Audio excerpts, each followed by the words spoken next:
Hello everyone, welcome to Vision JRF. सबसे पहले तो आप सभी को प्यार भरा नमस्कार। जैसा कि आप सबको पता है, सक्सेस स्टोरी का दौर अभी चल रहा है और हमारे बहुत सारे स्टूडेंट हैं जिनको सफलता मिली है, जिनका जेआरएफ हुआ है। आज एक ऐसे ही कैंडिडेट मेरे साथ में है, लक्ष्मी, जिनका इस बार जेआरएफ हुआ है। एजुकेशन सब्जेक्ट से बहुत ही काबिले तारीफ इनके मार्क्स आए हैं इस बार, बहुत ही अच्छा स्कोर है इनका। तो आज हम लक्ष्मी से बातचीत करेंगे कि कैसे इन्होंने अपनी पढ़ाई की, क्या इनकी स्ट्रेटेजी थी, पेपर वन पेपर टू की क्या स्ट्रेटेजी थी, इनका सोर्स ऑफ मोटिवेशन क्या था, कितने घंटे ये पढ़ते थे। ये सारी बातें इनसे करेंगे। उससे पहले सबसे पहले तो आपको welcome, welcome to Vision JRF Lakshmi, और आपको ढेर सारी बधाइयां आपकी इस ग्रैंड सक्सेस पर। Thank you sir, thank you. Hello future JRF achievers, my name is Lakshmi. मैंने जेआरएफ क्वालिफाई किया है एजुकेशन सब्जेक्ट में 99.4 परसेंटाइल से। इसका credit thank you sir, thank you so much. Paper one में पेपर वन थोड़ा सा डिफिकल्ट लगता है कि ये पेपर कैसे होगा।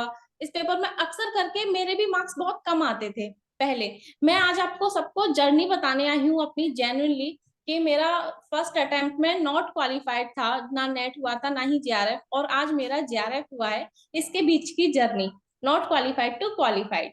बिल्कुल। सब। आज इस हाँ। जी, पेपर बिल्कुल हम वन। जी। बिल्कुल हम डिटेल से इसको डिस्कस करेंगे उमा। और आपकी खुशी देख के लग रहा है कि आप बहुत एक्साइटेड हैं, बहुत खुश हैं अपनी सक्सेस को लेकर। तो मैं सबसे पहले एक सवाल पूछना चाहूंगा कि जब जिस दिन आपने रिजल्ट देखा, वो आपने बोला कि yes not qualified to qualified, जब आपने रिजल्ट देखा और उस पर लिखा रहा था qualified for assistant professor and JRF, तो क्या फीलिंग थी, वो कैसा लगा था वो देख के? सर, उस वक्त ना हम लोग खाटू श्याम जा रहे थे, हम रास्ते में थे। मैं जस्ट बोर हो रही थी, मैंने कहा आज आने वाला है रिजल्ट।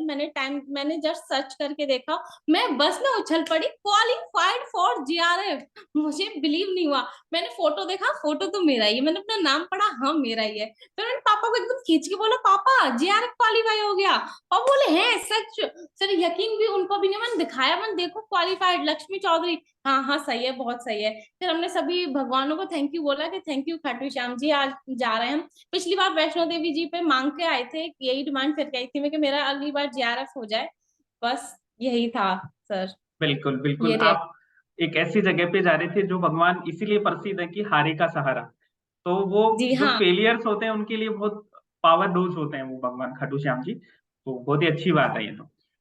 तो लक्ष्मी, सर जी जी। फेलर पहला स्टेप होता है सक्सेस का। फेलर मैं भी रही हूँ, और आई थिंक हर सक्सेस होने वाला पर्सन फेलर होता है एक ना एक दिन लाइफ में। वो भी फेल होता है तभी सक्सेस होते हैं। फेलर को अगर आप फेलर ले लोगे ना तो फेलर ही रह जाओगे। फेलर पहला स्टेप है सक्सेस का, और आप जरूर सक्सेस होगे। बिल्कुल बिल्कुल, बहुत ही सही बात है ये। तो लक्ष्मी, मैं ये जानना चाहूंगा कि हम पेपर वाइज थोड़ा सा डिस्कस करते हैं। पेपर वन की आपकी क्या स्ट्रेटेजी थी? यूनिट वाइज अगर आप बताना चाहें तो बहुत अच्छा होगा कि यूनिट वाइज आपने कहाँ कहाँ से प्रिपेयर किया, कौन से बुक्स, किस यूट्यूब चैनल को, किस एजुकेटर को आपने फॉलो किया, तो वो थोड़ा सा हमें बताइए। जी सर, मैं यहाँ पर सर आपको ऑनेस्ट रिव्यू देने आई हूँ सभी हमारे फ्यूचर जेआरएफ अचीवर्स को। ऑनेस्ट रिव्यू है ये, किसी का प्रमोशन नहीं है। और मैं जेन्युइनली आपको सबको बताने आई हूँ। मैंने पेपर वन का तो मॉक टेस्ट लगाए थे। पेपर वन के क्वेश्चंस की आप जितनी ज्यादा प्रैक्टिस कर लोगे उतना ज्यादा बेटर रहेगा, क्योंकि पेपर वन काफी मल्टीपल शिफ्ट्स में आता है। और वो बेसिक नॉलेज मांगता है हमारा पेपर वन, कोई वो रटने वाली चीज नहीं मांगता। उसके आप कितनी जितनी ज्यादा क्वेश्चन प्रैक्टिस कर लोगे ना, उतनी ज्यादा एक्यूरेसी बढ़ती जाती है आपकी। आप सही क्वेश्चन को आइडेंटिफाई कर पाते हो। सबसे पहले मैंने डेटा पेपर को ऑन करते ही ना, वो डेटा इंटरप्रिटेशन भूत की तरह दिखता है, अरे ये डेटा इंटरप्रिटेशन आ गया। सबसे पहले तो मैंने उस भूत को खत्म किया था। 1-2 महीने तक मैंने डेटा इंटरप्रिटेशन को ही सॉल्व किया था।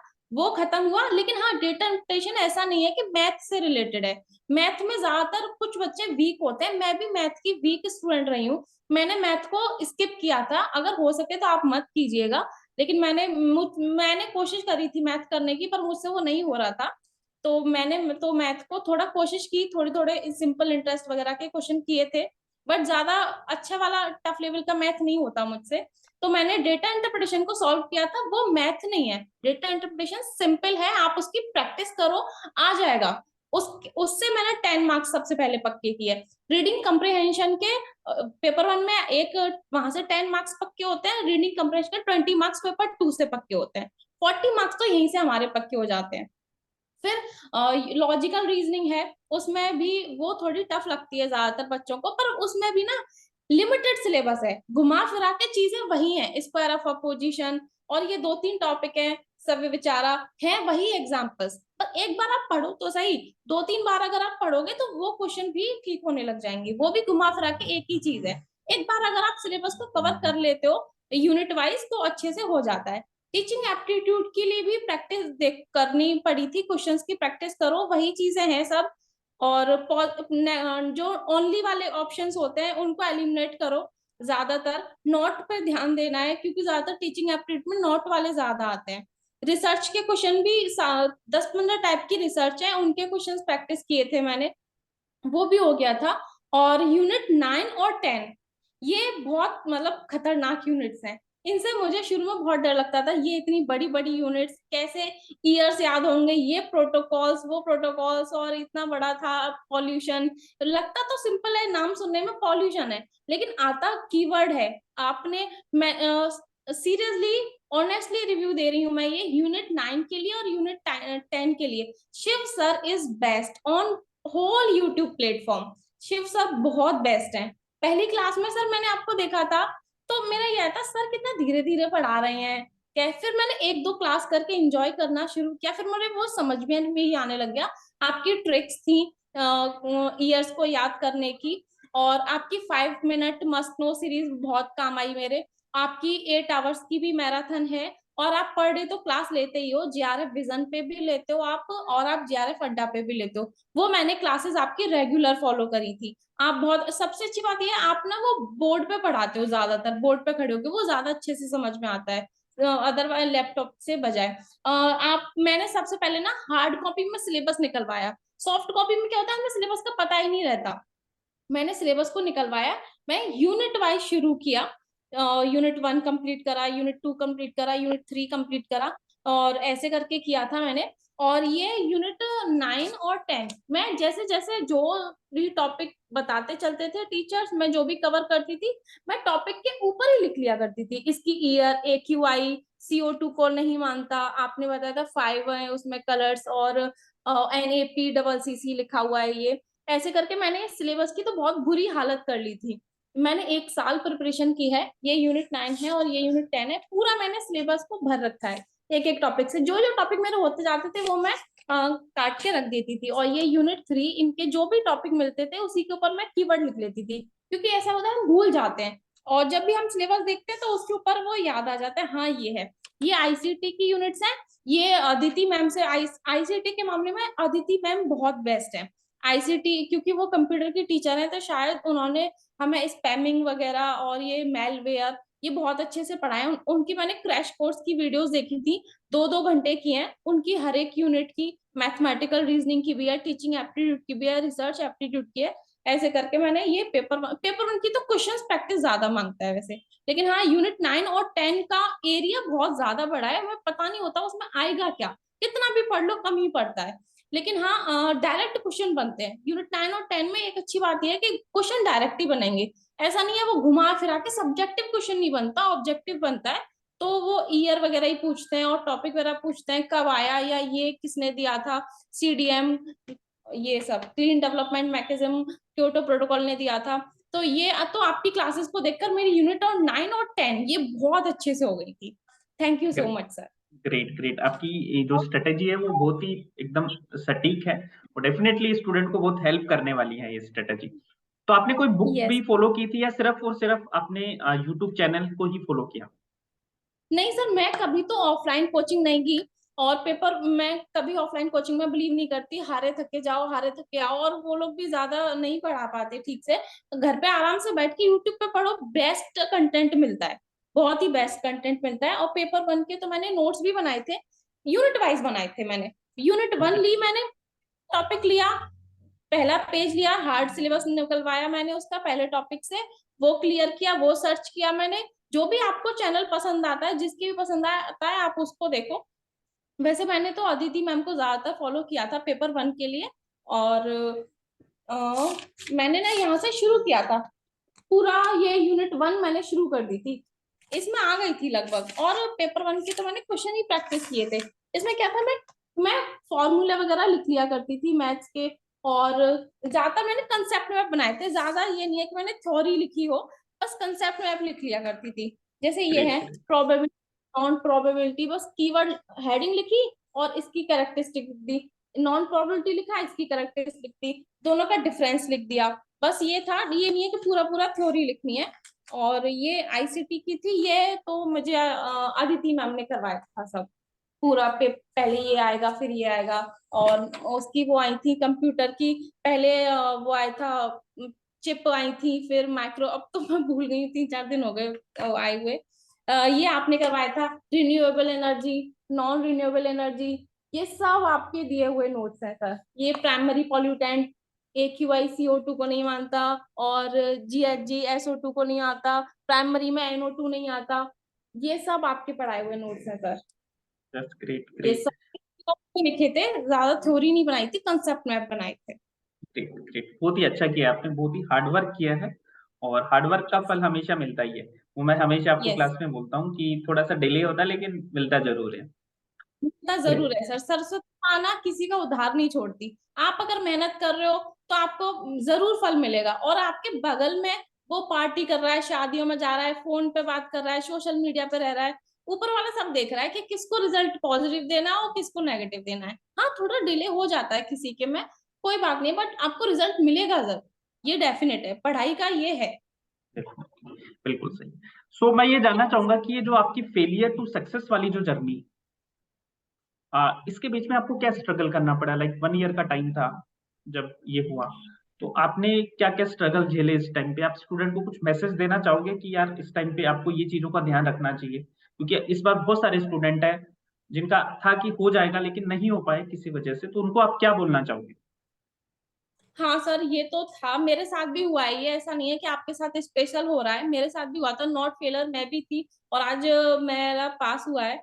तो हाँ, डिफिकल्टी तो आती है सर, सबके सामने आती है। मेरे सामने तो डिफिकल्टीज ये आई थी कि फैमिली में ज्यादा पार्टिसिपेट नहीं करती थी, मैं शादियों पार्टियों में नहीं जाती थी, बातें नहीं करती थी, और मैंने अपना रूम अलग बना लिया था। यहाँ पे मैंने फ्लो चार्ट्स वगैरह भी लगाए थे, ये देखिए सर, ये पूरा मैंने जी। चार्ट पेपर बना के लगाए हुए हैं, ये सब मैंने वॉल पे लगाए हुए हैं।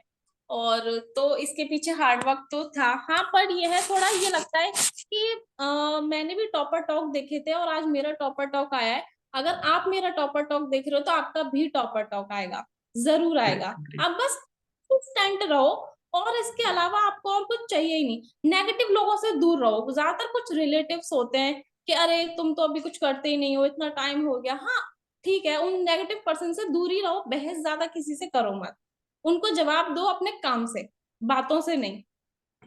Great great. तो लक्ष्मी, आप अपनी ये जो सफलता आपको मिली है इसका क्रेडिट किसे देना चाहोगे? क्रेडिट सर, वैसे मेरी फैमिली ने सपोर्ट किया, खासतौर से मेरे पापा जी ने।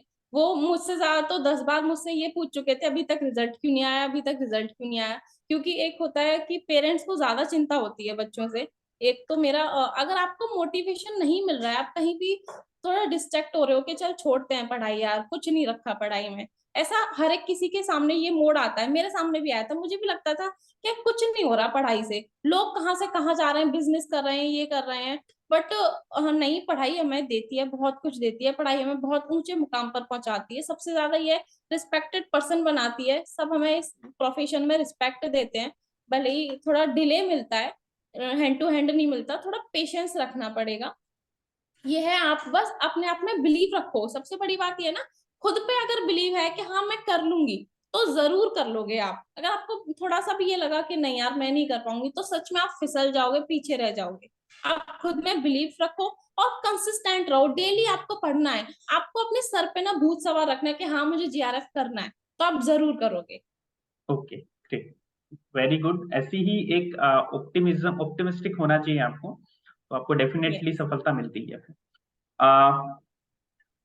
इसके अलावा आप कुछ लास्ट वर्ड जो आपको हमारे लर्नर्स को बोलना चाहते हैं इस प्लेटफॉर्म के माध्यम से, क्योंकि आपको बहुत सारे लोग हैं जो अभी सुन रहे हैं, आपके फ्रेंड्स भी आपको सुन रहे हैं, आपकी फैमिली मेंबर्स भी आपको सुन रहे हैं, तो कुछ लास्ट वर्ड जो आप बोलना चाहेंगे?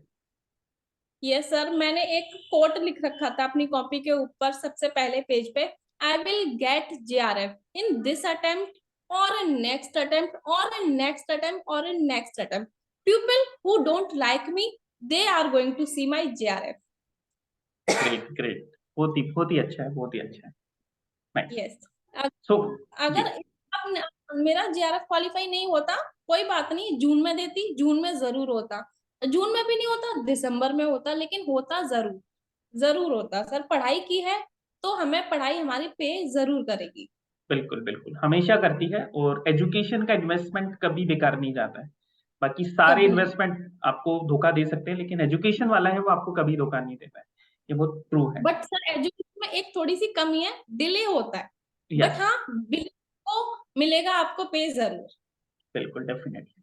सो लक्ष्मी, बहुत अच्छा लगा आपसे बात कर कर, और डेफिनेटली ये आपकी जो टिप्स हैं, आपकी जो स्ट्रेटेजीज हैं, वो बहुत मदद करने वाली है हमारे स्टूडेंट को आने वाले एग्जाम्स के लिए। और आप हमसे जुड़े रहेगा, और आप अपने जो ब्रदर सिस्टर्स हैं उनको ऐसे गाइड करते रहिए, है ना। अपना चैनल है, आप कभी भी आके कुछ भी आप पढ़ाना चाहो या इनको गाइड करना चाहो, तो आपके लिए हमेशा ओपन है ये प्लेटफॉर्म, आप हमेशा वेलकम रहेंगे। So guys, thank you yes so sir. Much, है ना। ठीक। सर मैं पेपर टू एजुकेशन के भी लिए भी सोर्स बता देती हूँ, क्योंकि कुछ बच्चे होंगे जो पेपर टू एजुकेशन के लिए पूछ रहे होंगे या जानना चाहेंगे। Paper two definitely. एजुकेशन मैंने हीना डावर मैम है टेक्स्ट बुक चैनल पर, उनको फॉलो किया था। वो कंसेप्चुअल अंडरस्टैंडिंग बहुत अच्छा देती हैं, मोटिवेशन भी देती हैं साथ के साथ। उन्होंने एक बात बोली थी, I can do it, I can do it, I can do it, I will do it. और seriously I can do it now, और मैंने किया। और एक पल्लवी पाठशाला मैम है एजुकेशन की, उन्होंने भी बहुत अच्छा पढ़ाया। रचना अग्रवाल मैम है JRF पे। आपको एक सोर्स से शायद इतनी हेल्प ना मिले, इंडिविजुअल टू इंडिविजुअल ये स्ट्रेटेजी वेरी भी कर सकती हैं। मैं कोई प्रमोशन नहीं कर, मैं ये नहीं करी कि आप उन्हीं को फॉलो करो, आपको जो अच्छा लगे वो फॉलो करो। लेकिन मैंने इन तीनों मैम को फॉलो किया था, बहुत अच्छा पढ़ाती हैं ये तीनों मैम, आप भी। और सबसे बड़ी बात ना, बस अगर आपको JRF क्वालिफाई करना है तो कंसिस्टेंट रहना, बस डेली पढ़ना, चाहे आप 2 घंटे पढ़ो, 3 घंटे पढ़ो। हाँ, मैंने, अगर आप मेरा टाइम आवर पूछे, मेरा टाइम टेबल फिक्स तो कुछ नहीं था कि नहीं मुझे तो 8 बजे पढ़ना ही पढ़ना है, 8 से 10 पढ़ना है, 10 से 12 नहीं, ऐसा कोई भी टाइम टेबल नहीं था। जब भी मौका मिलना है बस पढ़ना है। ये नहीं है कि कुछ और सोशल मीडिया पे लग गए या कुछ है। सुबह फोन ऑन करती तो यूट्यूब के जो सब्सक्राइब चैनल है फालतू के, पहले तो मैंने सोशल मीडिया हटाई। मुझे पहले मैंने खुद को पक्का किया कि मुझे JRF के लिए प्रिपेयर करना है। पहले मैंने कचड़ा हटाया सारा, सोशल मीडिया हटाई, फालतू के कॉन्टेक्ट डिलीट करे। फिर मैंने खुद में पक्का किया कि हाँ मुझे अब नेट के लिए प्रिपरेशन करनी ही है। और उस दिन से मैं लग गई थी, और आज ये दिन है कि अब मैंने JRF क्वालिफाई कर लिया है। Great, very nice, very nice. So thank you so much Lakshmi, आपको आपने टाइम दिया, हमारे स्टूडेंट को आपने गाइड किया, और ऐसे आगे भी गाइड करते रहेंगे। एंड गाइस, आप सभी को वंस अगेन थैंक यू, है ना। फिर मिलेंगे नेक्स्ट सक्सेस स्टोरी में। Bye bye, take care and keep smiling, keep learning.